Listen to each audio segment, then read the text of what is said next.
जनाब शहज़ाद मेहदी से गुजारिश करता हूँ कि तशरीफ़ लाएँ। शहज़ाद मेहदी साहब, माइक साहिब ऑन कर सदारत की लीजिए। इजाज़त से गज़ल के ताज़ा शेरें के। वो जिसका लग रहा था इश्क का रास्ता न छोड़ेगी, वो जिसका लग रहा था इश्क का रास्ता न छोड़ेगी, किसे मालूम था वो मुझको पहले सा न छोड़ेगी। वो जिसका लग रहा था इश्क का रास्ता न छोड़ेगी, किसे मालूम था मुझको वो पहले सा न छोड़ेगी। मेरे इजहार की शिद्दत का सुनकर भागने वाले, मेरे इजहार की शिद्दत का सुनकर भागने वाले, मोहब्बत तो क़यामत तक तेरा पीछा न छोड़ेगी।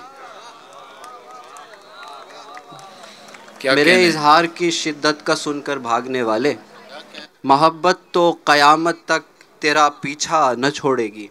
और बहुत सरसब्ज लगते हैं तुम्हें लेकिन हवाए हिज्र, बहुत सरसब्ज लगते हैं तुम्हें लेकिन हवाए हिज्र, हमारे जिस्म पर अब एक भी पत्ता न छोड़ेगी।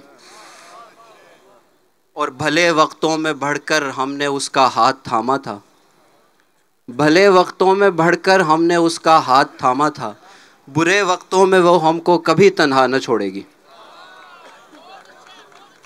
और मिलेगी गैर से वो हर जगह, हर एक जगह मेहदी, मिलेगी गैर से वो हर जगह, हर एक जगह मेहदी, कोई कैफ़े न छोड़ेगी, कोई ढाबा न छोड़ेगी।